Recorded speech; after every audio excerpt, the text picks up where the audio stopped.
المحروسة بس مباشر من قصر السينما. الشاعر سعد عبد الرحمن. أحيي كل المشاركين في البرنامج وكل من ساهم في نجاحه. كلميني عن الأكلات في الطريقة المهدية. في المهدية بالنسبة للأكل أعتمد على التعاون. من يكتب تاريخ ثورة 25 يناير ليس المؤرخ، وإنما من شاركوا في صنع الحدث. أهلا بكم ليلة جديدة من ليالي مقهى مصر المحروسة. الليلة ليها مذاق مختلف حيث يتعانق الإنشاد الديني والغناء الشعبي والغناء مع مطرب ومنشد ومدرب للإنشاد. كنا نسمع أن هناك تدريب للألحان، تدريب للغناء، تدريب للموسيقى، لكن تدريب للإنشاد أعتقد المهنة جديدة. صديقنا اللي مشرفنا النهاردة الأستاذ أحمد سعادة، مدرب الإنشاد ومطرب الفنون الشعبية في مسرح وفرقة كفر الشيخ للفنون الشعبية، وشرف مصر في العديد من المناسبات الدولية، كان آخرها المشاركة في المملكة العربية السعودية ضمن وفد وزارة الشباب. وفي النهاية هو مطرب بدرجة منشد ومدرب إنشاد بدرجة مطرب. أهلا بك يا أستاذ أحمد. أهلا بحضرتك. أستاذ أحمد، إيه حكاية مدرب للإنشاد؟ يعني إيه مدرب كرة قدم، مدرب موسيقى، مدرب غنى، لكن مدرب إنشاد يعني جديدة شوية؟ لا، هي مش جديدة، هي من قديم الأزل يعني. بس هي كل حكاية يعني حضرتك مثلا لازم مثلا اتدربت على إيد مثلا إعلامي كبير، تمام، عشان تبقى إعلامي برضه في نفس الوقت كبير بعد كده. هو نفس الشيء، هو بيجي اللي عنده الموهبة بيقول أنا عايز مثلا يصنف نفسه، مثلا يقول لك أنا عايز أبقى مطرب، أو عايز أبقى منشد، أو عايز أبقى يعني أغني شعبي. في كل حاجة ديت لها حيثياتها ودي لها حيثياتها، كل حاجة لها يعني المنظومة بتاعتها. تمام. يعني انت بتقيم الصوت ازاي؟ ان هو ده، او انت ممكن تقول ان ده يصلح لغنى شعبي ما يصلحش لموسيقى عربية، يصلح لإنشاد ديني ما يصلحش لغنى؟ هي عامة في أصوات بتتبان من الكلام، يعني هو بيتكلم أعرف صوته، تمام. وفي أصوات يعني صوتها في الغنى أو في الإنشاد مختلف عن الكلام، تمام. في أصوات بتبقى باينة من أولها، وديت ما باخدش معاها مجهود قوي، لأن هي بتبقى زي محددة هدفها زي ما بيقولوا، تمام. دي بحاجة بتاعت ربنا. أما بالنسبة بس أنا كده لازم أسمعهم، يعني كده بسمعهم. في بقى اصوات مثلا تلاقيها زي موسيقى عربيه بتلاقيها اكتر صوته عرب وتريلات. العرب والتريلات ده بيبقى يعني شغال، الله ينور، يعني صوته طرب بطبيعته. الانشاد الديني او الغنى الشعبي بيتفقوا في حاجتين، اللي هو قوه الصوت، تمام. الانشاد الديني كمان بيركز على مخارج الالفاظ، لان في حاجه بتبقى عربيه فصحى غير الحاجات اللي هي المديح العادي، تمام. ده حاجه وده حاجه، فلازم يكون دارس لغه عربيه كويس، او على الاقل عنده خلفيه عن اللغه العربيه بس. طيب دلوقتي يعني انا دلوقتي في جاي لك واحد دلوقتي، مثلا انت بتقول صوته، من خلال صوته بتعرف ان هو ممكن ينفع ممكن ما ينفعش. بس في احيانا بيبقى واحد ممكن يبقى صوته حلو بس غبي، يعني ما يعرفش مثلا ودنه مش موسيقية مثلا، بتعمل معاه ايه؟ لا، ما هو انت لازم تحتويه. ما هو اول حاجه هو جاي اولا. انا كمان كنت من القيادات الشبابيه في وزاره الشباب، فخدنا تنميه بشريه، وازاي ان مثلا يجي لك واحد مثلا. انا كنت بقول لهم ما تجيبوليش الولد اللي هو بتاع بابا وماما، هاتوا الولد المتشرد، انا بحبه. ليه؟ عشان اطلع منه بعد كده ناشئ كويس. انما لو خدته هو بتاع بابا وماما هو مؤدب اساسا، طب هعمل بيه؟ هو كده جاي جاهز اهو، تمام. فانا بحب الحاجه المتعبه شويه. فبيجي لي ده بيبقى مثلا في واحد صوته قوي بس خايف، وفي واحد صوته ممكن يعني هو ايه، يعني صوته قوي وبتغاشم او بيتعافى ان هو عايز يجيب اعلى، تمام. ده لازم احجمه، لازم اقول لا، ده لازم تدريبات محدده عشان صوتك يفتح في الحته الفلانيه. شويه هيفتح مثلا صوتك عامل زي مسطره 30 سم، تمام. بتنزل مثلا للصفر، من 1 ل0، وبتنزل من 30 ل 31 تتفتح من ناحيتين. انما انت لو فتحتها من ناحيه وسبت الناحيه التانية حاجه هتيجي على حاجه، لازم يكون في سيمتريه في الاداء. طيب استاذ احمد، يعني انا دلوقتي لو انا حبيت اقول لك مثلا تعال نشوف علشان نقرب للمشاهد شويه، مين من المطربين اللي على الساحه ينفع يبقى منشد ديني، ومين من المنشدين اللي على الساحه ينفع يبقى مطرب ويبقى هايل قوي؟ هو منشدين عامه دلوقتي المنشدين مندثرين، ما هو ده مشكلة ان احنا يعني ايه بتدربوا جيل جديد. لا مش حكايه، مفيش تدريب جيل جديد. يعني هو كل مثلا هتلاقي منشد قديم واخد جنبيه مثلا 5، دي الجوقه بتاعته زي ما بيسموها او البطانه، بيسموها جوقه او بطانه، تمام. ويردوا وراه وهم اكترهم عازفين، يعني تلاقي مثلا واحد على الطبله وبرده قدامه مايك وبيقول وهو بيطبل المنشد. فهم ما عندهمش امكانيه تدريب. التدريب بيرتكز على 3 حاجات: مذاك، ضمهر، مرهابي. دي حاجات مختلفة عن المزيكا تماما. لا واحدة نفهم بقى. مذاك تمام، اللي هو ازاي مخارج الحروف والالفاظ، تمام. عندك الضمهر اللي هو ازاي تطلع الصوت من اللي قدامك لغاية ما يشوف امكانياته، تمام. ده تدريب لوحده. المرهابي ده اصلا هي اولا كلها اسماء فارسية. المرهابي ان انت ازاي تجيب بقى طبقات الصوت العالية قوي، تمام. فطبقات الصوت العالية ديت قوي ازاي ان انت توصل لها، دي بتحتاج وقت، وممكن مثلا يقعد مثلا 1 2 يتدرب عليها وربنا ما وفقوش ما يجيبهاش، قلبه ضعيف او خايف على نفسه قوي، تمام.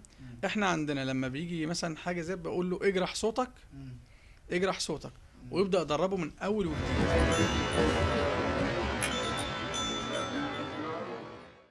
المرهابي بقى يعني ايه المرهابي؟ المرهابي ده اللي هو اصلا هو اسم فارسي، المقصود بيه ان ازاي اطلع امكانيات الصوت والطبقات العالية عند المنشد واخليه يعرب ويعمل عليها تريلات، تمام. كان بيتميز بده قوي الشيخ سيد نقشبندي، تمام. وكان في شيخ اسمه الطحان، ده برضو كان اسطورة، بس طبعا ما حدش يسمع عنه قوي لان طبعا ما فيش تسجيلات، ما فيش شرايط كاسيت ليه. وهي دي نفس المشكله بتواجه الجيل الحالي، ان ما فيش انتاج، تمام. يعني احنا دلوقتي بنسمع مثلا حاجه في المزيكا، يعني حاجه تلاقي مثلا يعني ماشي، احنا ممكن نسمع مزيكا بس ما اسمعش، بحس ان في خبط حلل. يقول لك ده مهرجان مش عارف ايه، مهرجان الحلل. لا وتلاقي اصوات داخله على جهاز الكمبيوتر وتلاقي صوت اصلا تكنو كله، مفيش بقى، ما تعرفش اصلا الراجل ده لو اتكلم هو صوته ده ولا لا، تمام. فده في حد ذاته بيخلي التراث بتاعنا يندثر، زي كأنك اتنازلت عن حتة من الهرم، تمام. اتنازل عن حتة من الهرم شوية، اتنازلت عن صخرة، الهرم كله هيقع. طب ما تيجي نخفف شوية من النظري ونتكلم، نديني الليلة انشاد، فعاوز اسمع حاجة انشاد كده. محمد خير من جاد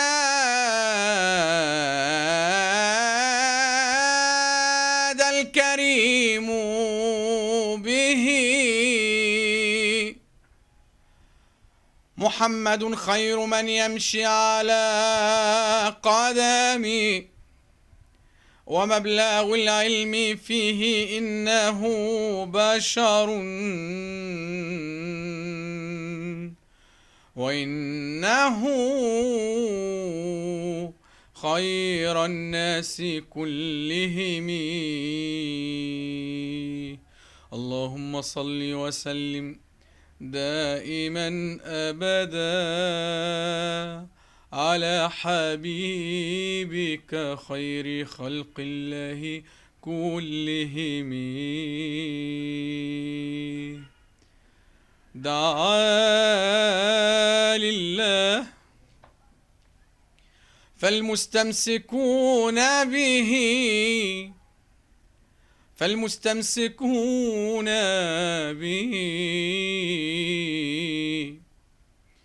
مستمسكون بحبل غير منقطع، فانثب إلى ذاته ما شئت من شرف،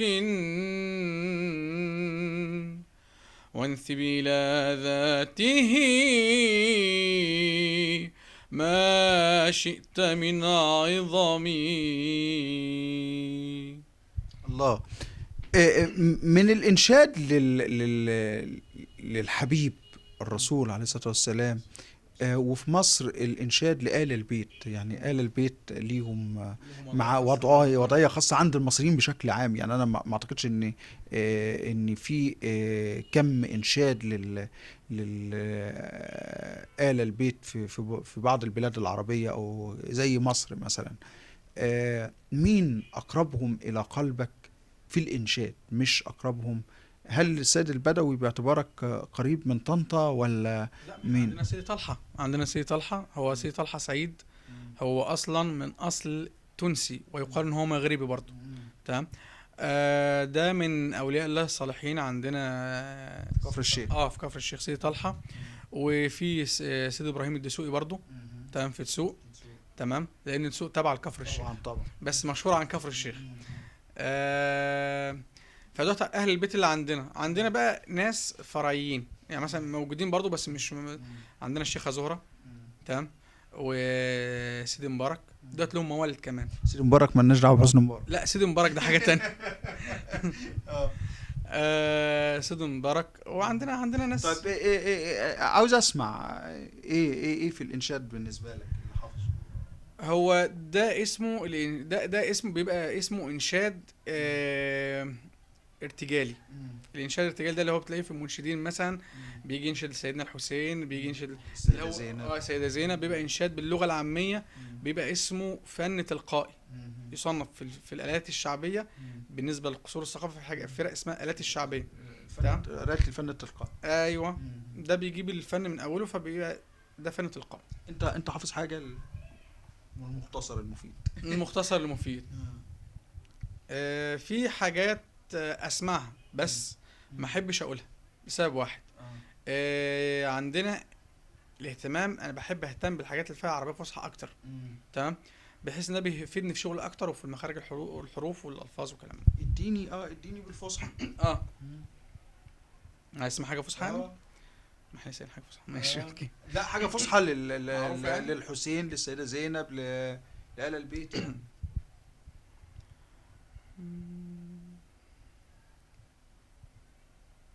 يا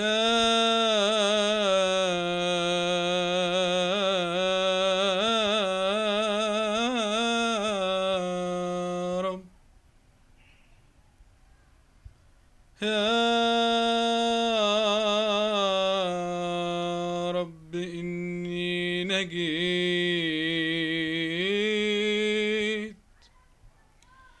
يا رب إني نجيت،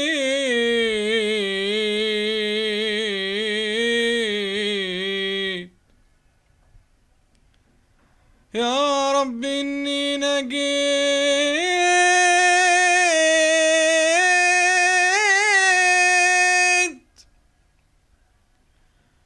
لأجل حبيبك المصطفى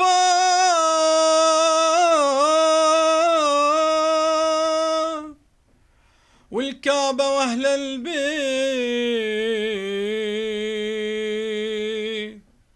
والكعبة وأهل البيت،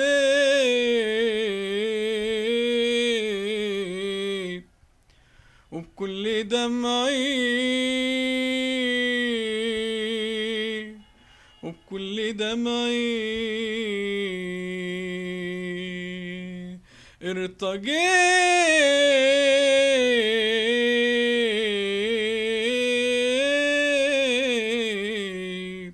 الله الله الله. طبعا هو ضحك عليا، هو ما ادانيش السيده زينب والحسين، ونحن في رحاب السيده زينب. انا من عشاق السيده زينب.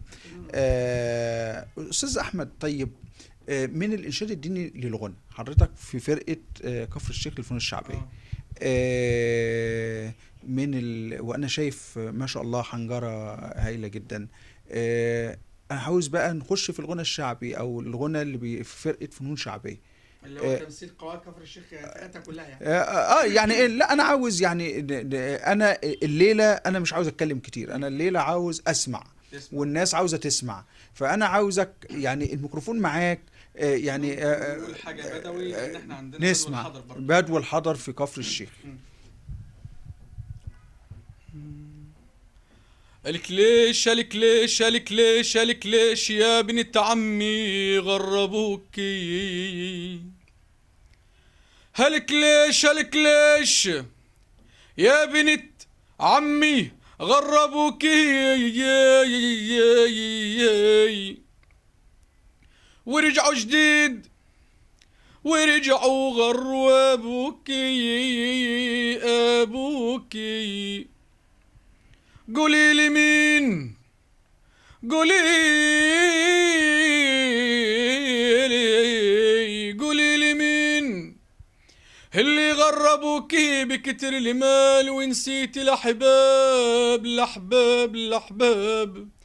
هلي يا هلي يا هلي يا هلي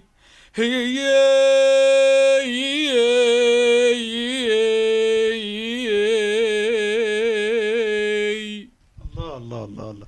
لا يعني يعني انت يعني عاوز اقول لك ايه، انت قاعد فين يعني؟ مش طالع ليه يعني؟ الله، يعني احنا عمالين نسمع اصوات مخنثه كتير واصوات ما انزل الله بها من سلطان. انت فين قاعد يعني؟ ظاهرة. هو اي صوت هيظهر فجأة هيندثر فجأة. في ناس كتيرة طلعت مثلا من التسعينات، هتلاقي مثلا طلع مثلا مطربين زي ما تكون حنفية واتفتحت، او ماسورة مجاري وضرب، يعني تحسين اللفظ شوية بس. تمام. هتلاقي مثلا اللي جيد فيهم كمل، واللي مش جيد قوي شوية وقعد. وفي ناس اتجهت للتلحين. تمام. وفي ناس كانت كويسة جدا، في اصوات كانت كويسة جدا وقعدت برضو ما تعرفش راحت فين دلوقتي. انت بتجرب تلحين؟ انا بكتب وبلحن وبقول حاجات لنفسك يعني حاجه شخصيه، بس مش واخدها كاحتراف يعني. يعني انت لحنت لنفسك اغنيه؟ لحنت لنفسي وجربت لنفسي حاجات تانية يعني. انا بحب كمال الطويل لانه كان بيسموه ترزي الملحنين. يعني مثلا لو سمعنا اغنيه بنو بنو بنو لسعاد حسني ما تعرفش تسمعها غير من سعاد حسني، هو متفسره ليه. تمام. عندك واحد زي بليغ حمدي، ده يعني بيعمل السهل الممتنع. تمام. فحبيت اجرب نفس الحكايه، قلت مثلا لو جالي مطرب مثلا زي عمرو دياب مثلا ده لو حبيت ادي، او لو اديته، ما انت بتدي كام لحن للمطرب، فلو حبيت تدي تقنعه بحاجه هتقنعه بيها ازاي؟ تمام. فعملت حاجات زي ده كده وحاولت، وطلعت تجارب يعني بالنسبه لاصحابي حواليا قالوا كويس. لا انا لو انت بتلحن لاحمد سعد بتلحن له ايه؟ لو انا بلحن له احمد سعد اخليه في تخصصه اللي هو الانشاد. طب ما لحنتش لنفسك يعني؟ ما اخترتش نصوص وانشدتها بشكل خاص بيك؟ لا، هو دي المشكله ان الوقت كله متجه للتدريب. تمام. لان انا حرام يعني، حرام الموهبه دي تروح في التدريب فقط. ماشي يعني. انا حاليا تصنيفي الدولي اصغر مدرب انشاد ديني على مستوى العالم الاسلامي. تمام. ده التصنيف الدولي. عندك كام سنه؟ انا عندي 33. وده اصغر مدرب انشاد؟ ده اصغر حاجه، لان اصلا تقريبا في الدول يعني الدول العربيه سبعينات وانت طالع بقى. لا ده مش هتلاقي كده، هتلاقي مثلا عندك خمسينات 52 50 كده. تمام. فالمشكله ان يعني الانشاد نفسه كان جه معايا القصه ان انا اصلا كنت يعني انشدت دراسه حره. فين ده درستها في طنطا، كان على يد احد المشايخ. تمام. فكنت باخد فلوس الدروس في الاعداديه. تمام. احكي لي المغامرات. الموضوع كله من اوله يعني. كان واحد زميلي قال لي انا عايز ادرس انشاد، انا عاجبني صوت الانشاد قوي. قلت له والله انا كنت يعني ايه، كنت بحب اغني وانا صغير وكلام من ده، من سن 4 سنين كنت بحب اغني حاجات اطفال وكلام من ده. فتعالى نروح سوا. قال لي تعالى نروح. رحنا، انا كملت وهو قعد ما كملش. انا هو شهر وراح قاعد. انا تانيتني كملت لغايه ما بقى سني 13 سنه. وقتها الشيخ اداني بيبقى في حاجه اسمها اخدان العهد. اخدان العهد ده بيديك الطرق الصوفيه كده. الصوفيه كده بيديك الاجازه ان انت تبدا تنشد وتدرب. فبدات الحمد لله وكملت طيب نسمع تاني، نرجع للانشاد. ما فيش مشكله. هتسمعني؟ اسمعك حاجه الشيخ سيد نقشبندي. يا ريت لو مولاي يبقى حاجه هايله. مفيش مشكله. مولاي مولاي يا مولاي مولاي إني ببابك مولاي إني ببابك أقوم في الليل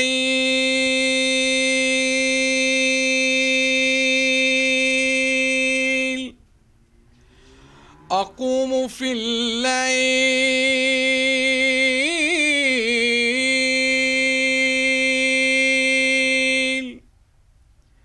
والأسحار ساجية أقوم في الليل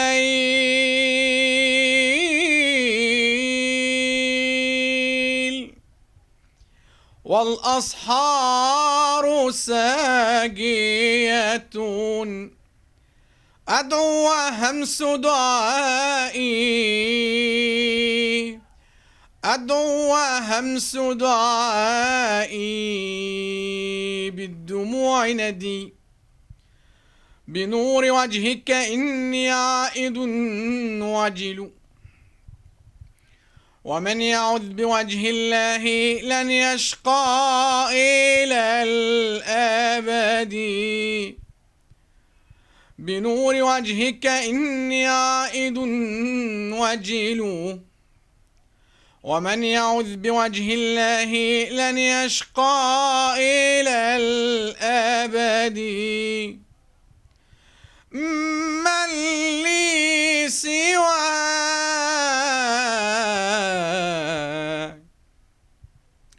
ومن سواك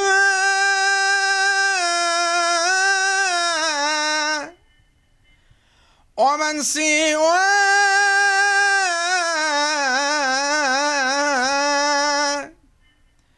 يرى قلبي ويسمعه من لي سواك يرى قلبي ويسمعه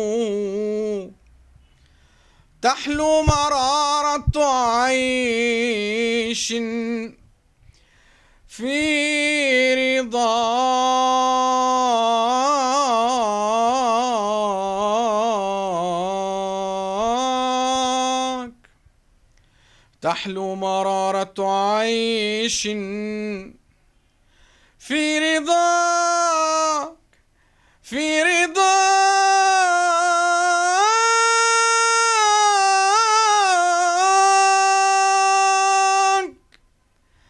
تحلو مرارة عيش في رضاك وما أطيق سخطا على عيش من الرغد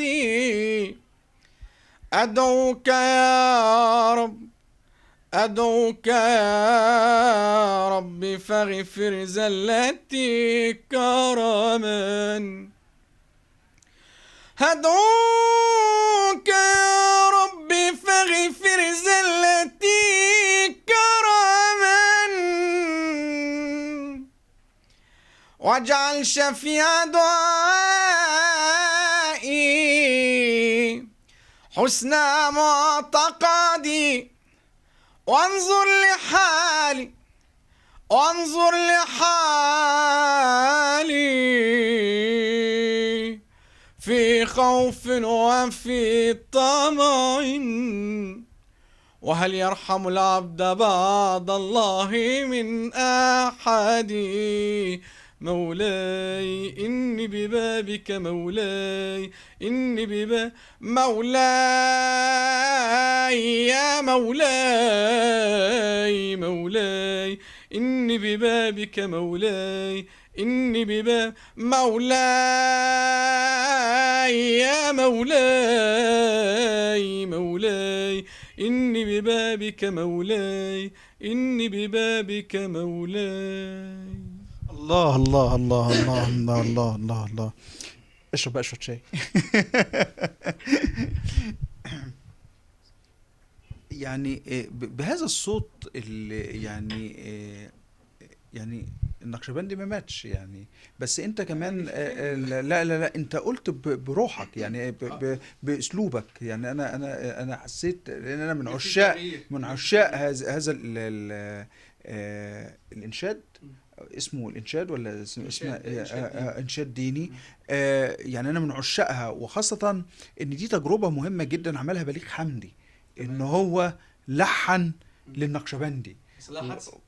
فاحنا عاوزين نسمع الحادثه دي. الحادثه دي اصلا كان الرئيس انور السادات كان بيحب الحاجات الدينيه شويه، فبس هو برضه بيحب المزيكا وكان بيحب هو صاحب مزاج، كان آه. صاحب مزاج. فقال لهم انا عايز اسمع الشيخ سيد نقشبندي في احتفالات عيد الثوره. فقال له طب، اقول له طب هيجي بالفرقه بتاعته. قال له. فالمهم بليغ حمدي اتدخل، قال له انا كان نفسي اعمل له حاجه، يعني كان وصل الخبر، فقال لهم انا نفسي اعمل حاجه للشيخ سيد نقشبندي. فراحوا للشيخ سيد نقشبندي وقالوا له هل انت عندك اعتراض في المزيكا وكلام من ده كانها حرمانيه وش؟ قال لهم لا، الحرام حرام والحلال حلال. هل انا بقول انشاد ديني هل بيصير غرائز؟ قالوا له لا. قال لهم خلاص ما يبقاش فيه حرمانيه. ثم غير كده وكده، ده الالات الموسيقيه دليل على يعني ان خلق الله ما يعرفش حد يخلق. يعني الالات الموسيقيه مثلا صوت، مثلا بعمل صوت العصفور طلعت منه آلة موسيقيه صوت عصفور. صوت مثلا الكمانجة عملت صوت واحد اللي هو بيبكي مثلا. الربابه مثلا حاجه تانية كده. تمام. فبقول لهم دي كلها احنا بنحاول نقلد صنع ربنا ومش عارفين. فقال لهم ما فيهاش حرمانيه، يعني هو بالنسبه له ما استحرمهاش. فقال ايه ما فيهاش حرمانيه. ممكن تلاقي حاليا مثلا في ناس تلاقي واحد عامل له حاجبه كده واقف لك في قناه حرام وكفر. لا ما ينفعش. انت اولا ما ينفعش، لان ممكن حضرتك ممكن تكون غير مؤهل للفتوى اساسا. تمام. فحصل التعاون ما بين الاستاذ بليغ حمدي والشيخ سيد نقشبندي، وحصلت احتفاليه عيد الثوره، وبعدها الشيخ سيد نقشبندي عمل ألبوم كامل. تمام. مع استاذ بليغ حمدي في كان من ضمنها او اشهرها مولاي. وبعدها بقى في مقتطفات بتبقى اناشيد دينيه، بتيجي حاجات بسيطه رباعيات زي ما بيقولوا، حاجات بسيطه كده بتبقى ايه، او قصائد بيبقى برضو تلحين بليغ حمدي. طيب، لان انا النهارده مش عاوز اتكلم، انا عاوز اسمع والناس تسمع، لان الناس زهقت كلام. فانا عاوز اسمع موسيقى عربيه بقى، او حاجه انت تكون حابب تختارها لنا، يعني مطلق الحريه ليك. ام كلثوم مثلا. يا ريت. حيرت قلبي معاك وانا بداري واخبي، واللي عامل ايه وياك ولا عامل ايه ويا قلبي. حيرت قلبي معاك وانا بداري واخبي، واللي عامل ايه وياك ولا عامل ايه ويا قلبي. بدي اشكيلك من نار حبي، بدي احكي لك عاللي في قلبي، بدي اشكي لك من نار النار، بدي احكي لك عاللي في قلبي، واقول لك عاللي سهرني، اقول لك عاللي بكاني، انا اقول لك عاللي سهرني، اقول لك عاللي بكاني، واصور لك ضنا روحي وعزة نفسي منعاني، وعزة نفسي منعاني. الله الله الله. استاذ احمد، في الفنون الشعبيه انت غنت لنا الجانب البدوي، في بقى في كفر الشيخ الجانب الريفي، الجانب يعني وهي يعني واحدة من محافظات دلتا مصر، يعني المتميزة بتراث غنائي في الريف والفلاحين، وايه اللي بتغنيه في الفرق؟ والله هو الوحيد اللي حافظ، يعني هو في الفرق احنا بنغني حاجات كتير، بس الوحيد اللي لسه يعني مدرسته ما زالت شغالة حتى الآن الشيخ محمد طه، لأن هو كان بيغني حاجات زي ديت. هو كان ليه اسلوب مميز يعني في الغنى وكلام من ده، كان ارتجالي، يعني بيقول الحاجه اللي على دماغه ويقوم قايل. تمام. فده بيبقى شبيه للريفي شويه. حافظ له حاجه؟ ممكن نكون حافظ له حاجه. يا ريت.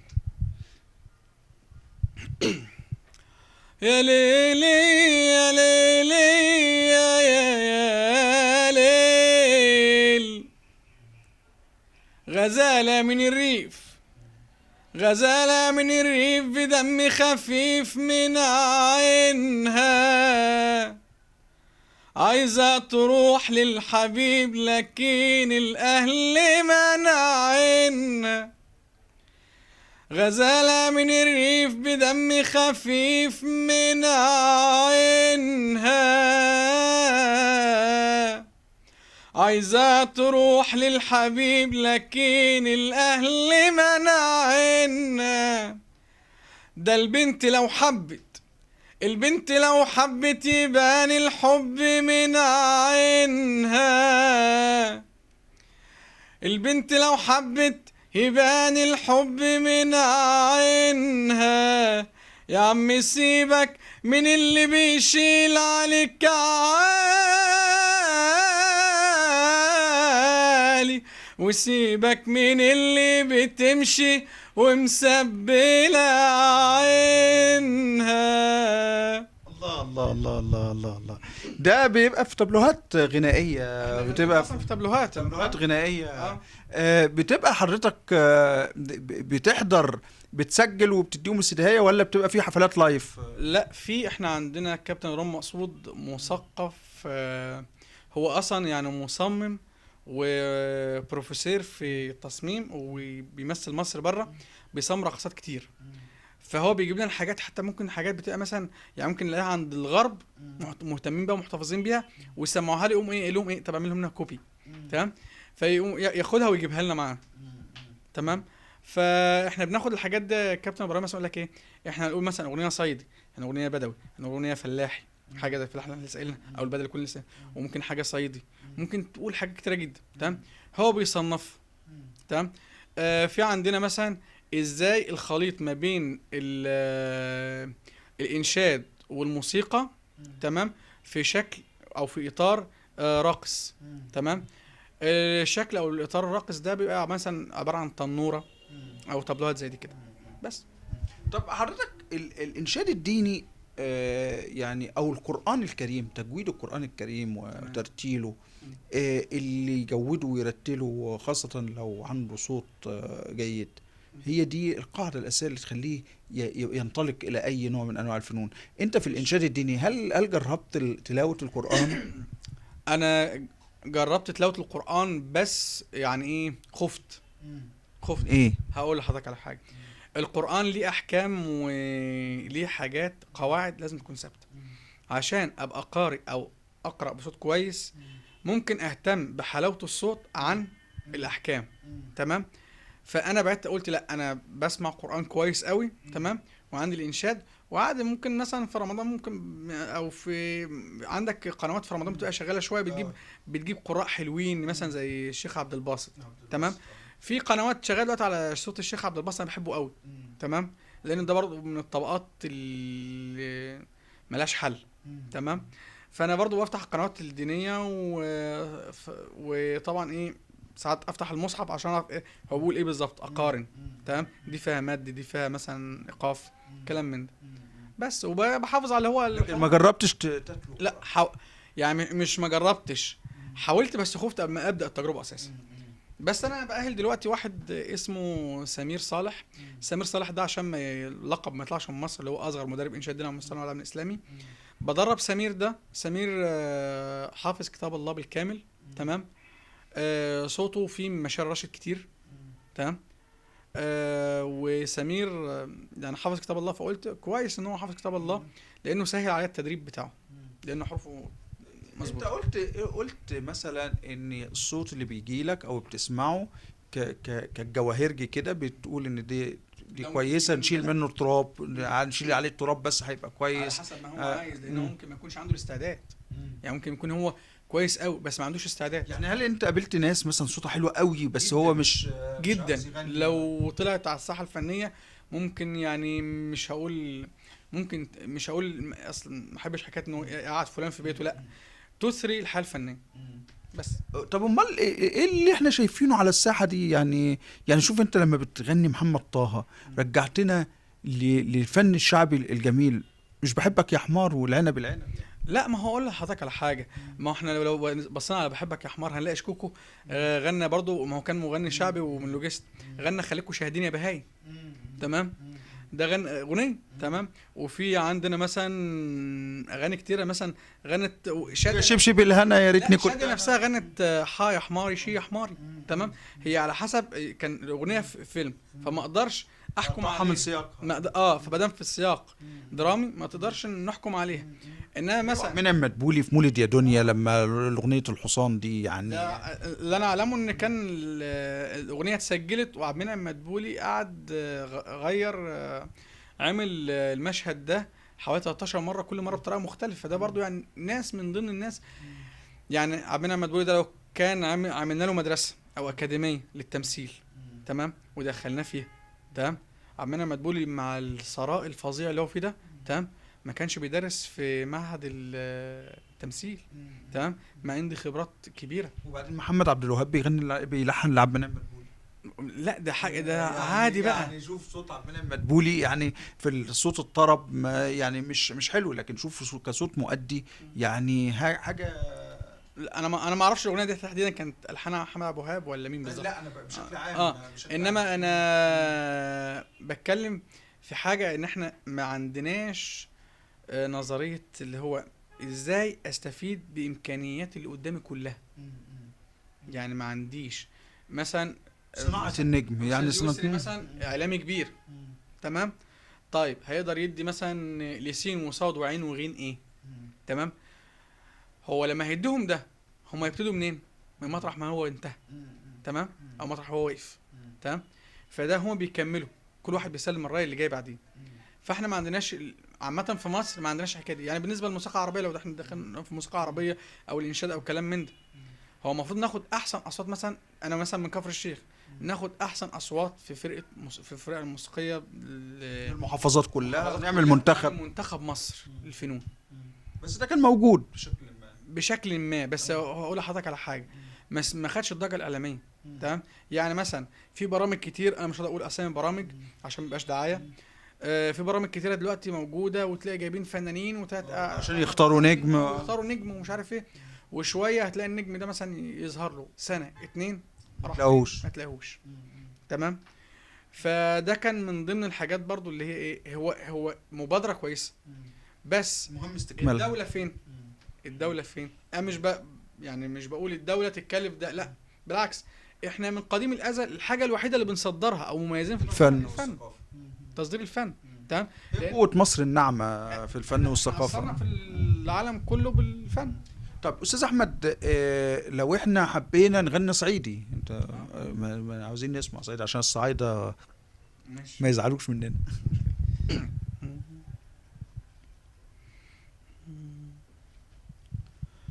احكي وقول يا زمان، احكي وقول يا زمان، على الرباب يا مكان، ودي شجرة الحب طرحت والفروع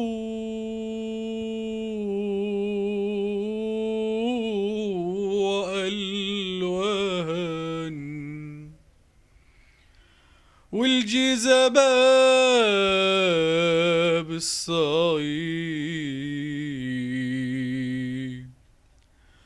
والجيزة باب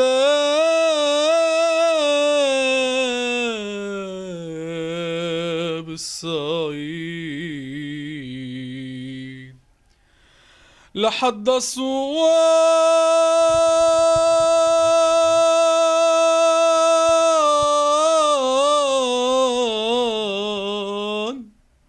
ودي كلمة الطار فيها نار عم تكوي في قلوبنا، دلوقتي عايشين حبايب حبايب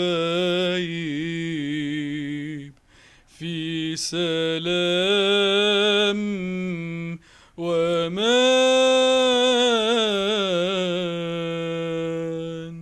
الله الله الله الله. استاذ احمد، مين المطربين اذا كان النقشبندي مثلا كان الاقرب اليك في الانشاد، مين ومين المطربين في الموسيقى العربيه اقرب الى قلبك؟ في استاذ علي الحجار، في عندنا استاذ محمد الحلو، عندنا برضو استاذ احمد ابراهيم. استاذ احمد ابراهيم ما خدش حظه برضه، بس بصوت جميل جدا. تمام. عندنا من الاصوات الشابه في احمد سعد، في عندنا لؤي من الاصوات الشابه برضه. في عندنا ناس كتير، هي مصر ولاده عامه يعني. تحب تغني لمين يعني لو انت بيطلب منك؟ انت بتحضر افراح وكده؟ بحضر عادي، بحكم ان انا مثلا واحد حضرتك مثلا بتعزم على فرح استاذ يسري، بتعزم عادي. يا اخي كنت نفسي اتجوز قريب عشان عروستك عندي. او ومراتي هتموتني. عادي مفيش مشكله. على فكره كنت اتفق قبل التصوير على كده. ماشي. انا بهدي النفوس يعني، جاي اهدي النفوس. لو تحب في فرح وعاوزينك تغني مين من المطربين؟ لا، هو عامه الافراح بتختلف طبعا، بتختلف عن الاصوات ففي مثلا عندنا مثلا في من المطربين الاصوات اللي هي تعتبر طبقه عاليه قوي، لدرجه ان انا بقول لك ايه، طبقه غجريه. مش غجريه اللي هي بمعنى غجر او حاجه وحشه، لا، طبقه غجريه اللي هي ملهاش لجان، يقول لك صوته فاتح. اللي هو مين؟ مثلا عندنا حكيم في حكيم. في الشعب كويس قوي. عندنا مثلا العزبي. تمام. سمعنا حاجه للعزبي. ماشي، اوكي. وبهية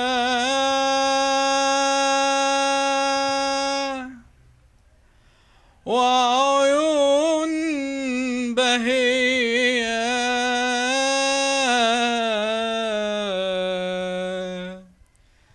كل الحكاية عيون بهية وبهية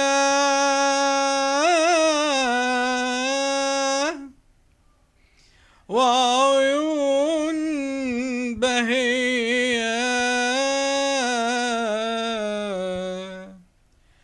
كل الحكاية عيون بهية ويا بهية خبريني مالهم بك الليمين، ده عيونك يا صبية بالحب مليانين. يا بهية خبريني مالهم بك الليمين، ده عيونك يا صبية بالحزن مليانين. كل مجاريح الهوى بيقولوا هي بهية، كل عشاق الهوى ظالمين بهية كل مجاريح الهوى بيقولوا هي بهية، كل عشاق الهوى ظالمين بهية وظلموا البنية يا عيني. وكل الحكاية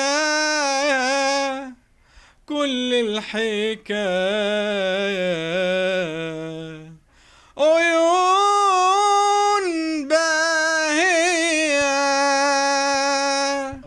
الله يعني بقى لا تقول لي مش عارف اصوات ومسابقات ايه وكلام ايه، يعني هي دي مصر، يعني مصر الحقيقية، مصر اللي هي مش الهاموش اللي موجود على السطح.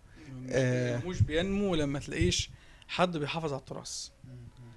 في تراث ما فيش مشكلة انك تجدد، بس ما تشوش التراث. استاذ احمد، هو الانشاد الديني بيتحارب؟ لا، هو مش بيتحارب، بس هو مش واخد وضعيته.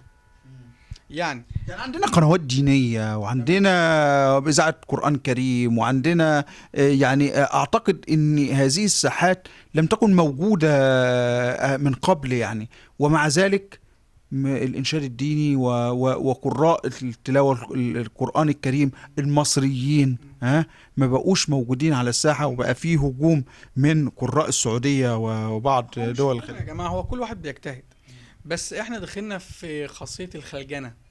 الخلجنه ان كل حاجه جايه من الخليج كويسه.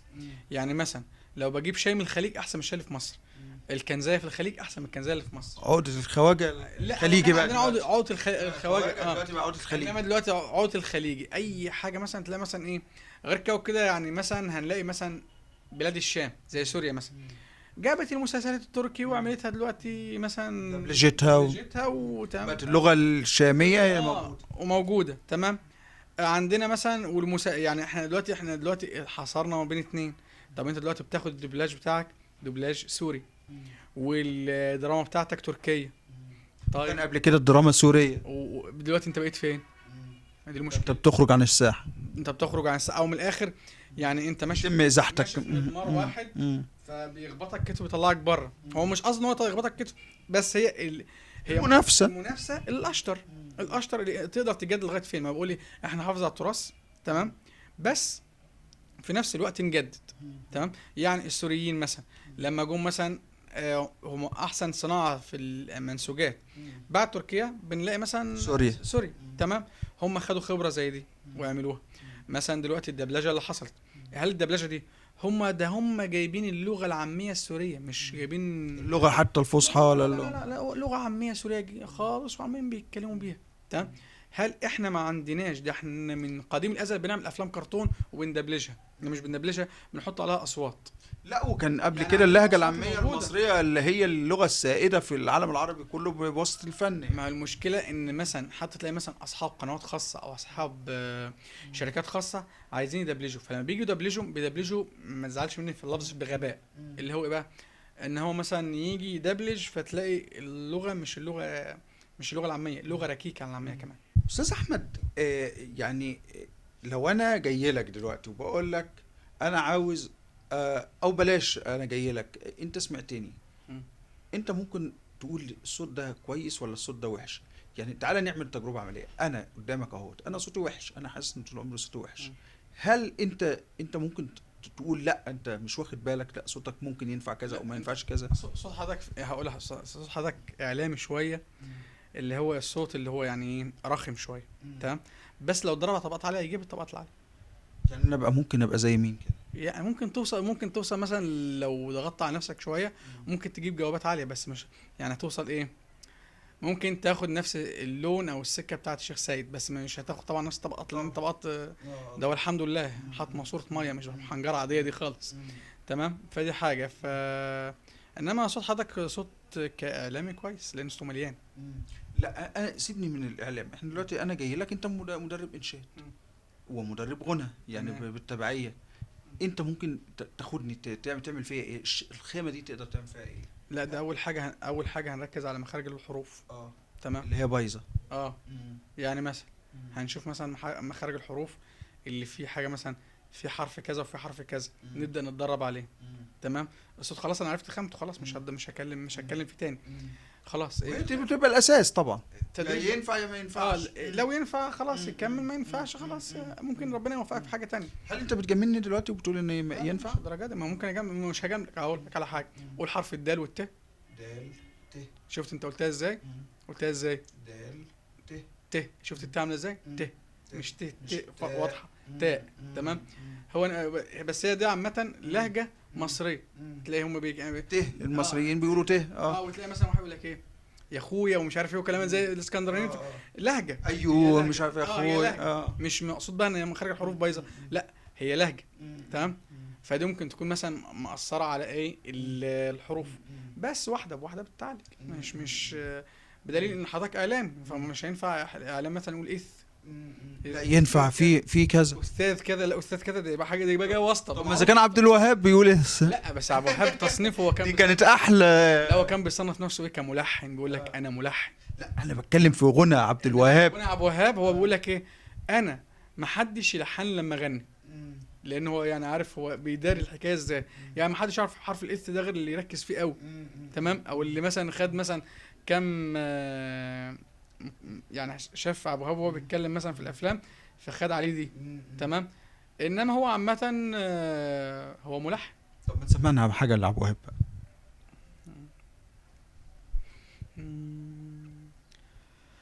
قالوا لي هان الود عليه ونسيك وفات قلبك وحداني،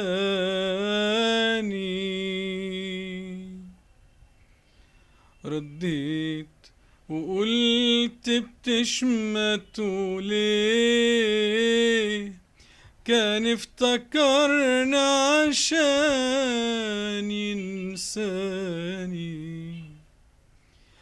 كان افتكرني عشان ينساني، عشان ينساني، كان افتكرني عشان ينساني. يا لولي يا لولي يا لولي. الله الله الله.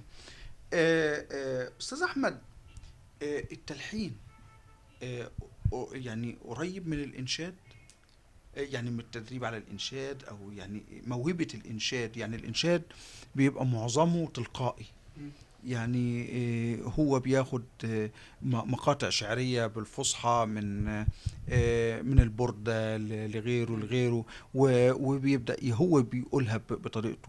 هل ده بيخليه ممكن يبقى ملحن؟ هو ملحن تلقائي زي ما بقول لك. يعني مثلا الكلام ممكن يكون من خياله واللحن من خياله. تمام. بس عامة الفن بينحدر من يعني مثلا اولا فن قراءة القرآن ده لا غبار عليه. عندنا مثلا الملحنين، او مثلا يعني لو جينا مثلا لسيد درويش. سيد درويش ده ما هو مثلا حط قواعد الموسيقى للشرق كله. تمام. سيد درويش لما حط القواعد ديت، تمام، حطها وهو اصلا كان اساسه تدريب كتاب ودين وحافظ كتاب الله وحاجة تانية. تمام. عندنا مثلا هناخد بعد كده مثلا اللي جدد في الموسيقى بعد كده كان استاذ محمد عبد الوهاب. تمام. محمد عبد الوهاب برضه حفظ الالقاب، يعني مع حفظ الالقاب جاء بعد كده طور، بس ما يعني ايه ما خلاش الموضوع مفكك. تمام. دلوقتي عايز تجدد هي نفس المزيكا دور مين فاصولا سي بس سرعها شويه، لدرجه ان ممكن مثلا ممكن بعد كده الاغنيه تسمعها ما تسمع في الاخر ما انتش فاهم حاجه. طب ايه؟ طب انا استفدت ايه؟ طب انت استاذ احمد، الانشاد انت تحس انك انت اضفت ايه للانشاد؟ انا ما اضفتش حاجه. انا خدت انا كل اللي عملته ان انا حافظت على الهويه. تمام. وبحاول اعلمها اللي جاي بعدي، لان ممكن مثلا انا ممكن يعني اطور بس في التدريب. انما التطوير في الانشاد هيتنيه بيتطور منه لنفسه، من منشد لمنشد بيطور نفسه. بس التدريب انت بتديله القاعده الثابته، بتديله تمرينات اصعب شويه بحيث ان ياخد منه ايه حاجه اسهل، بعد كده يقدر يعمل ايه السهل الممتنع زي ما بيقولوا. ايه رايك في الشيخ ياسين التهامي؟ الشيخ ياسين التهامي ده برضو من ضمن الناس الفطاحل، بس الشيخ ياسين مداح. مديح. المديح غير الانشاء، دي حاجه ودي حاجه. ايه الفرق؟ لا، المديح بيبقى ممكن يكون لغه عربيه فصحى بس ما تدققش في التشكيل قوي. تمام. عندك بالنسبه الانشاد لازم كل حاجه تطلع مظبوطه، ما ينفعش. تمام. انت درست لغه عربيه ونحو وصرف والكلام ده؟ اللي كان عندي الاستاذ بتاعي في الاعدادي كان برضه هو يعني الاستاذ بتاعي ده كان هو اللي اثر فيا قوي، كان اسمه استاذ عبد العال. ده كان اثر فيا قوي، حببني في النحو لدرجه ان هو كان بيدينا الجورنال نعربه، ان يقول لك مثلا ده خبر اهو اعربه. تمام. طبعا بقى بعد الحاجات دي الحمد لله نسينا الحاجات دي كلها دلوقتي. نسيت الجورنال كمان. نسيت الجورنال نفسه. استاذ احمد، حافظ حاجه لياسين التهامي؟ لا الشيخ ياسين لا. تسمع له؟ اسمع له. بس الشيخ ياسين ما بحفظش لسبب واحد، لان في ناس يعني مثلا ايه، انا من النوعيه مثلا لو حبيت انسان قوي هاخد مثلا ايه على الطريقه بتاعته، ممكن انسى حاجات تاثر عليا في حته تانية. تمام. فانا بهتم بشق واحد وتاني ماشي فيه ليفل واحد. طيب ما تسمعنا حاجه انشاد بقى، حاجه برضو انشاد مديح مديح، مطلق الحريه معاك. يا رب لاجل النبي انا عبدك بنادى عليك، يا رب يا رب، يا رب لاجل النبي انا عبدك بنادى عليك، ورفعت ايدي وانا خاضع بنادى عليك، وانا دمعي نازل على خدي بنادى عليك. يا رب لاجل النبي المختار واحبابك، يا رب لاجل النبي المختار واحبابك، والعلماء والانبياء واهل البيت، اهل البيت احبابك، وبحق سورة ياسين والضحى والليل، وبحق سورة ياسين والضحى والليل أحبابك، تفتح لي بابك وأنا واقف بنادي عليك.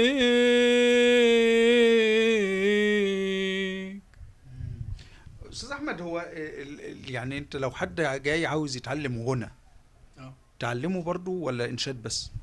هو عامة الإنشاد بيبقى قاعدة ثابتة، تمام، بديله القاعدة دي، هو بعد ما بيدرس القاعدة ديت بيروح في الحتة اللي هو عايزها، اللي هي ايه تاني؟ اللي هي القاعدة المذاك والذمهر والمرهابي، تمام، بديله القاعدة دي، تمام. هل عملت سيديهات صوتيه او حاجه ليه يعني؟ لا للشرح؟ لا للشرح لا، تمام. انما انا مثلا بيجي لي مثلا ناس واحد يقول لي انا عايز اتمرن، تمام، مفيش مشكله امرنك، تمام، لدرجه ان انا مؤخرا عملت مبادره، تمام، ان شاء الله ربنا يعني يوفق فيها، تمام، وهي ان انا اخدت كل ذوي الاحتياجات الخاصه اللي هم عندهم استعداد، وبدات اكون فيهم طبعا بالاستعانه، يعني اعتمدت في الموضوع ده بصلتي باستاذ خيري حمدين وكيل الوزاره عندنا في قصر الثقافه، ودكتوره شوير مجدي جرجس، تمام، واستاذ ماهر فايق ونيس، ودكتوره جاكلين. استاذ ماهر هو المدير الاداري للفريق، ودكتوره شوير مجدي هي اصلا من يعني اختي الكبيره لان احنا متربيين سوا، وفي نفس الوقت هي برضو يعني ايه دراستها موسيقى عربيه، هي دكتوره، تمام. وبالنسبه للاستاذ خيري، استاذ خيري لما طرحت عليه الفكره قال لي ما عنديش مانع نجمع الاولاد واقعدهم وهوفر لك كل حاجه في قصر الثقافه. في قصر الثقافه، تمام. بس هي المشكله ان احنا عندنا دلوقتي احنا عاملين شغل، تمام، بس محتاجين نصدره بره مصر.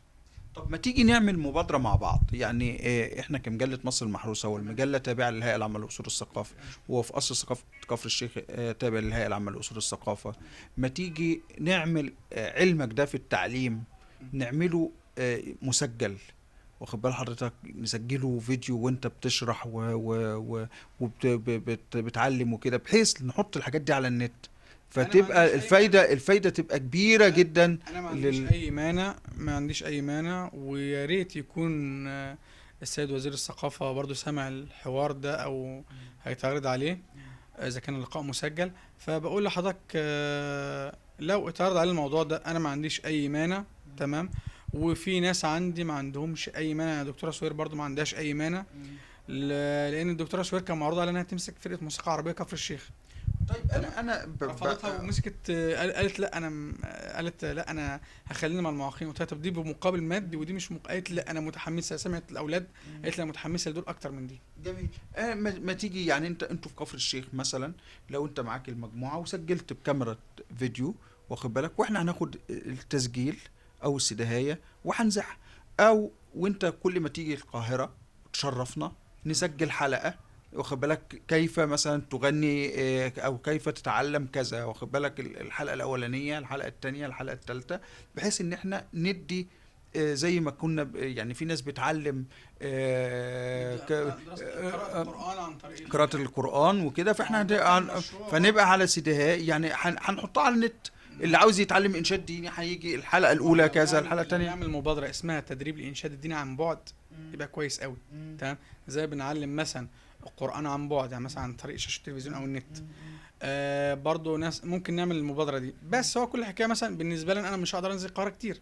تمام، لأن ليا ظروف صحية انا خاصة. بحكي لحضرتك لو انت هناك سجلت، لو هناك مفيش أي مشكلة، إحنا عندنا الكاميرات بتاعت المحافظة يا ريت عن طريق المحافظه. يا ريت. هنعمل بالتعاون بين لو كاميرات المحافظه، التعاون بين محافظه كفر الشيخ ومجله مصر المحروسه اللي هي العامه لاصول الثقافه، السيديهات ديت هنمنتجها ونظبطها ونذاعها، وهنبقى عملنا فايده كبيره عشان جدا. برضو ما خليش مثلا في كلفة كبيرة على وزارة الثقافة، بس أنا بطلب منهم حاجة بسيطة جدا. هي كل الحكاية عندنا أولاد من ذوي احتياجات خاصة، أنا عملت بهم المبادرة اللي فاتت ديت. لسه المبادرة شغالة حتى الآن، ومحتاجين أصوات يا جماعة. اللي عايز مثلا من محافظة كفر الشيخ وعايز يجي، أو من خارج المحافظة ومن ذوي احتياجات خاصة وعنده الموهبة وعنده استعداد إن هو يجي، يعني مثلا عنده فين في قصر ثقافه كفر قصر الشيخ؟ الثقافة. يعني احنا دلوقتي هنكتب على او هنذيع وهنقول ان اللي عنده اي موهبه في الانشاد الديني او في الغنى من ذوي الاحتياجات الخاصه ممكن يجي لقصر ثقافه كفر الشيخ للاستاذ احمد سعد. لا، هو هيجي بقى الدكتوره يعني المدرب هيبقى الدكتوره سهير مجدي. تمام، انا عملت المبادره. تمام، وفي ناس اتعاونوا معايا. تمام، فطبعا انا دلوقتي بدرب انشاد ديني، ده التخصص بتاعي. تمام، موسيقى عربيه دكتوره سهير مجدي. وليكن في الانشاد الديني، فالانشاد الديني انا ما عنديش اي مانع. انا ما عنديش اي مانع، وبدون مقابل وبدون مقابل، ما فيش اي مشكله. بتدبسني انا ماشي. لا ما انت في قصر ثقافه كفر الشيخ، مش انت هتبقى من خلال قصر ثقافه كفر الشيخ. قصر ثقافه قصر ثقافه كفر الشيخ ما بياخدش فلوس. لا، قصر ثقافه كفر الشيخ في حاجه دلوقتي بس عشان نعملها.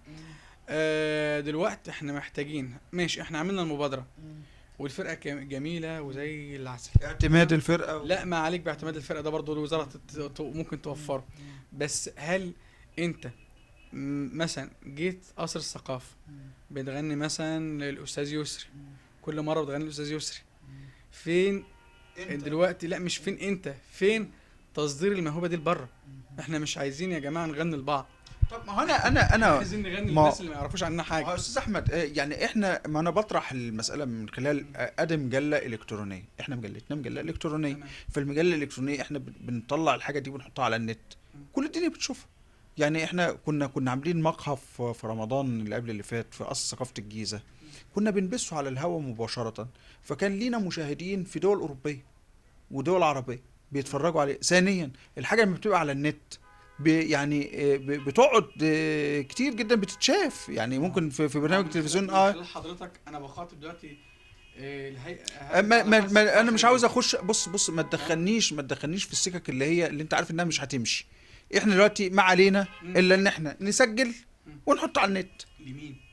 لكل المشاهدين. لا لكل الناس كلها بتخش. احنا بنحط على اليوتيوب. مصر كلها بقت بكره. تمام، بتنشد ديني او كلها بقت بتغني. تمام، وصلنا لفين؟ ما انت لازم تصدر ده. لا، ما هو بص، عاوز اقول لحضرتك حاجه. احنا دلوقتي احنا علينا انا جهه نشر، جهه اذاعه للمواهب. احنا ممكن نيجي خطوه بعد كده، واخد بالك، نلاقي ملحن مثلا، ونلاقي مطرب عندك، ونلاقي حد بيكتب شعر، وهم الثلاثه ممكن يعملوا اغنيه زي الحاجات، او يعملوا حاجه انشاد، واخد بالك. مساله بقى نصدر للعالم، ده هيجي بالتبعيه. الانتاج بتاعنا هو اللي هيفرض نفسه. يعني شوف التنوره دي لما بتطلع في اي حته، لو في انتاج، الانتاج بيفرض نفسه. انا ممكن اجيب واحد ما بيعرفش اي حاجه، بس مع الانتاج ممكن اجيب له واحد يعلمه، واجيب له واحد يعمل له، واجيب له واقول له اطلع.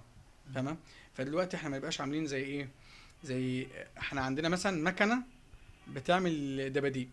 تمام، بقى عندنا المكنه دي بتطلع دباديب بس مش عارفه تسوقها. دي المشكله، التسويق في كل حاجه. لذلك بقول لحضرتك هيئه العلاقات الثقافيه الخارجيه عليها مسؤوليه كبيره انها تطلع زي ده. يعني احنا عندنا فرقه فنون شعبيه كفر الشيخ، فرقه جميله جدا، ومع ذلك الفرقه ديت بقى لها كام سنه شغاله. في فرق اقل منها تمام وبيسافروا، والفرقه دي ما بتسافرش. ليه؟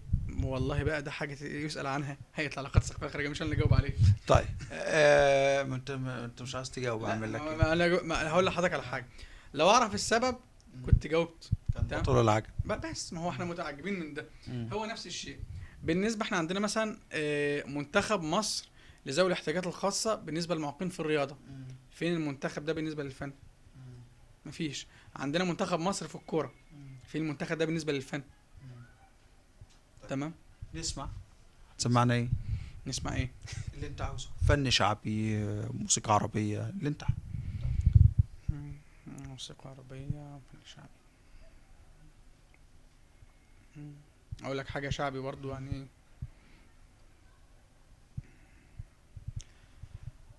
لولا الكلام والملام يا حلو لندهلك، لا الكلام والملام يا حلو لندهلك، وان كان غرامك هلاك راضي انا واهلك، اللي حرمني منام الليل وادهلك، اللي حرمني منام الليل، منام الليل، منام الليل، لو قالوا مهرك نجوم الليل انا راضي، لو قالوا مهرك نجوم الليل انا راضي، يا غالي عندي، يا غالي عندي وعند الناس،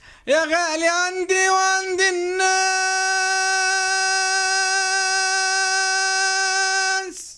وعند اهلك. ده قنديل، ده محمد قنديل. طيب مين تاني من المطرب الانشاد الشعبي او المطرب الشعبي او الفن الشعبي اللي انت بتقدمه في لوحات عندك في فرقة كفر الشيخ؟ اغنية، لوحة شعبية انت تحب تقدمها، غنى. في عندنا مثلا في اغاني مثلا دينية زي صلوا عليك. يلا سمع. ماشي.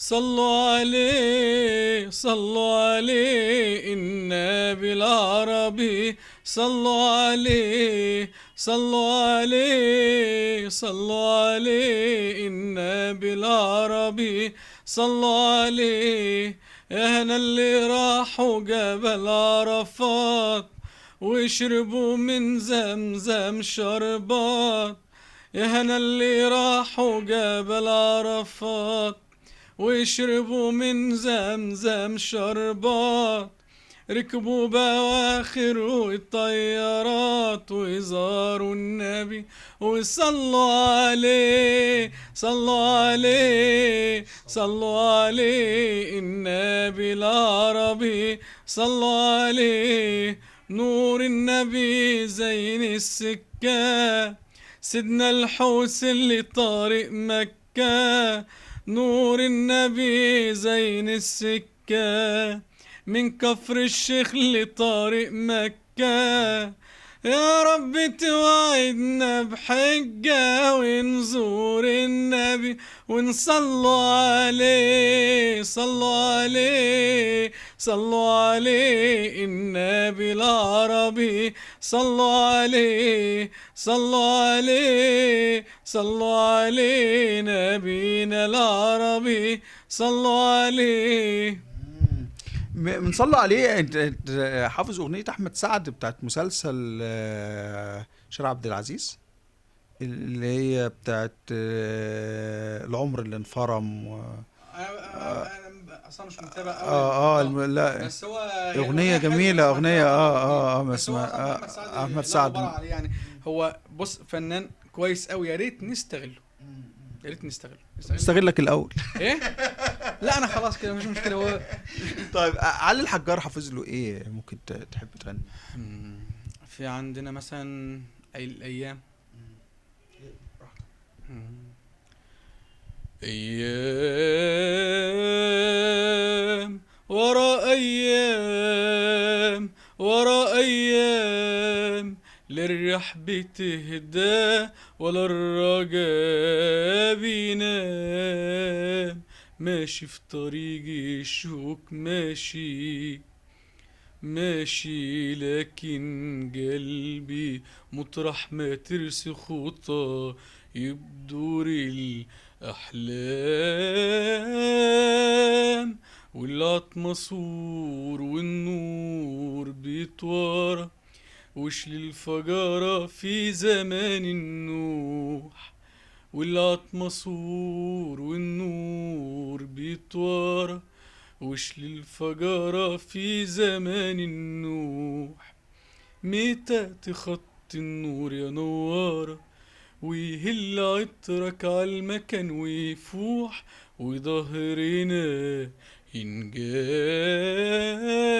أيام أيام أيام أيام أيام أيام أيام أيام. أصل أيام زمان. الله الله. استاذ احمد، يعني انت ترتدي بدلة علي الحجار احيانا، وبدلة ام كلثوم احيانا، وبدلة النقشبندي احيانا، يعني عندك مجموعة بدل الحمد لله، وجبة وقفطان واشياء. انت بالمناسبة جربت تلبس جبة وقفطان وانت بتعمل انشاد ديني ولا لازم كله؟ كابتن ابراهيم لبساني وحرمت اساسا، لان لظروف الصحيه انا ممكن بدوس على الحمد لله كنت بجيبه قدام يعني. يعني البنطلونات ما بتكعبلناش؟ لا البنطلونات معروفه في الرجل. ولا يبقى شيخ مودرن، يعني منشد ديني مودرن؟ لا عادي، ما هو عندنا الشيخ نعينع وعندنا الكحلاوي دلوقتي بيلبس بدله، مفيش مشكله فيها يا جماعه. هو انت تبص على الاطار اللي بره ولا الإطار اللي هيطلع منه، يعني اللي جواه جوهر ايه بس. طيب زي ما بقول انت لبست بدل هي مش لبس بدل، هي يعني إزاي؟ انك خلاص خدت صوت فلان، يعني انت علي الحجار ارتديت شخصية علي الحجار وشخصيته وقرارات بالظبط. طب انا لو انا عاوز اسمع احمد سعادة، صوت احمد سعادة بقى اللي هو بعيدا عن الاشكال كلها، بحيث ان انا اعرف احمد سعادة. حاجه ليا انا يعني ليك انت. تمام. دي الحانك الحان وكلمات. وبتسألوني ليه انا سبتها، طلعت يا ناس اناني متحبش غير نفسها. وبتسألوني ليه انا سبتها، طلعت يا ناس اناني متحبش غير نفسها. كان لازم اصر لكرامتي، انا انجرحت كتير خلاص عليا وانتي قلبي ما بقاش اسير. كان لازم اصر لكرامتي، انا انجرحت كتير خلاص عليا وانتي قلبي ما بقاش اسير. على ايه جاية تبكي وتندمي، ما كنت انا المتيم ولا كنت بترحمي. على ايه جاية تبكي وتندمي، ما كنت انا المتيم ولا كنت بترحمي. روحي اتطهري من ذنبي وانسي حناني وحب، روحي اتطهري من ذنبي وانسي حناني وحبي. وكان لازم اصر لكرامتي، انا انجرحت كتير خلاص عليا وانتي قلبي ما بقاش اسير. وبتسألوني ليه انا سبتها، طلعت يا ناس اناني متحبش غير نفسها. وبتسألوني ليه انا سبتها، طلعت يا ناس اناني متحبش غير نفسها. استاذ احمد، انت بتحب هاني شاكر؟ بحب اسمعه. ما حسيتش في شبه شويه في اداء الاغنيه دي باداءات لهاني شاكر؟ لا ما حسيتش بدي، بس انت ممكن اول مره تقولها مش مشكله، ناخد بالنا. اهم حاجه اللي احنا مش مسروق. لا لا لا الاحساس نفسه احساس هاني شاكر في بعض الاغاني. الاحاسيس كلها، الاحاسيس كلها واحدة. هو الاحساس كل واحد. ما هو انت مثلا بتحس الحزن زي ما انا بحس الحزن، طريقه الانفعال بتختلف. في واحد مثلا بيحزن ويتنيه كده من جوه، واحد بيعيط، واحد بيصرخ، حر. كل واحد في منطقه. بس هو المشكله ان في يعني بتلاقي حاليا في ناس بتحاول ان هي تصطنع الاحساس، ودي في حد ذاتها مشكله. تمام. يعني اعرف في واحد شاعر بقى شويه بقى ملحن، بقى شويه شرطه في التكاتك كلها. هو عارف نفسه بقى. هو اسمه ايه؟ هو اسمه ايه؟ يلا ما علينا. لا ما عشان القضاء وكلام من ده. لا هو الراجل اللي انت بتقول رايك. لا، هو انا من رايي ان هو يخليه في هو راجل يعني مثلا كتب لهاني شاكر ولحماده هلال ولمحمد فؤاد، وكان عنده مشاكل برضه مع ناس مطرب شعبي. مين يعني اسمه إيه؟ اسمه ايه انا مش فاهم. والله هقول لك على حاجه، هو في اخر اسمه كده في يعني ايه حاجه تشبه فاشل، فعادي يعني عن نفس وزن فاشل. ممكن تتعرف بقى. والله انا مش عارف، انا ما عنديش الخبره دي لان انا ماليش في الغنى هذا الرابط هذا. استاذ احمد، انت قلت ان في واقعة شهيرة كده واحنا بنتكلم فيها قبل التسجيل، ان عبد الوهاب اقترح على الشيخ محمد رفعت ان يقول بسم الله الرحمن الرحيم بشكل معين. طب ما تحكيها لي. بيقولها مقام سيكا تقريبا او حاجة، فقالوا لازم تقفلها بياتي عشان تاخد اول المقام بتاعك بياتي، بعد كده فرع زي ما انت عايز. تمام. فقالوا لازم تقول بسم الله الرحمن الرحيم بتقولها بياتي. فالشيخ محمد رفعت، ما هو ده اللي يعني مثلا الراجل ما تخلاش عن التراث. يعني محمد وهاب ملحن وراجل كبير في التلحين وكلام من ده. جاء فتره فتره حياته كلها قضاها مثلا انا اعرف ان هو من السيده زينب تقريبا. لا من باب الشعريه. من باب الشعريه. فحي شعبي، فده كان فيه مشايخ وصييطه وكلام من ده. لما جاء برضو يعني هو الانحدار بتاع الفن اللي احنا فيه ده، لما الملحنين والمؤلفين بدأ كل واحد بيجيب كلام يعني ما تعرفش جايبه منين، ولحن مش عارف جايبه منين، ده كله. انما لو ارتباط الديني مرتبط بالملحنين وكلام من ده، هنطلع فن جيد وفن كويس، ومش هنخلي اندثار للتراث. انا بقول يا جماعه احنا نجدد، بس ما نبقاش شغلنا شغل منجد، تفرق حاجه تانية. ده صحيح. ما نبقاش رزق وخلاص. استاذ احمد، نختم بانشاد ديني، تختار ايه؟ بإنشاد ديني ممكن نقول مثلا حاجة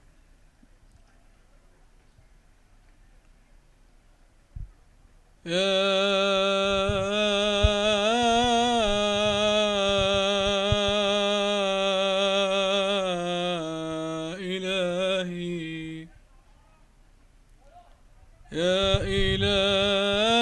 إلهي بالسجود وبالركوع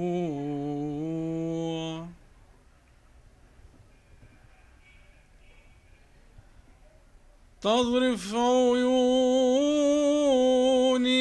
دموعا،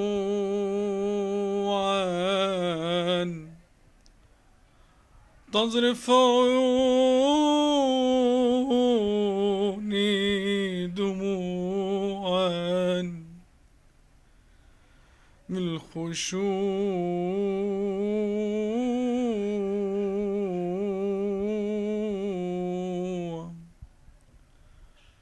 ارحمني يا إلهي، ارحمني يا إلهي عند القيامة،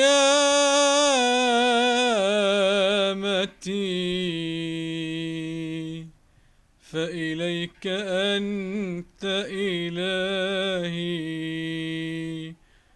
أرجو.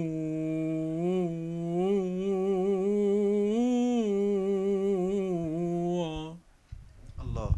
الرجوع إلى الله الرجوع إلى الفن، الرجوع إلى الجمال. ليلة قضيناها مع الإنشاد الديني والفن الشعبي والغناء، وصوت من أعماق الدلتا، صوت من كفر الشيخ جاء إلى مصر المحروسة ليقول: نحن هنا بفن جميل وحقيقي. شكرا أستاذ أحمد، وإلى اللقاء في ليلة جديدة من ليالي مقهى مصر المحروسة. شكرا.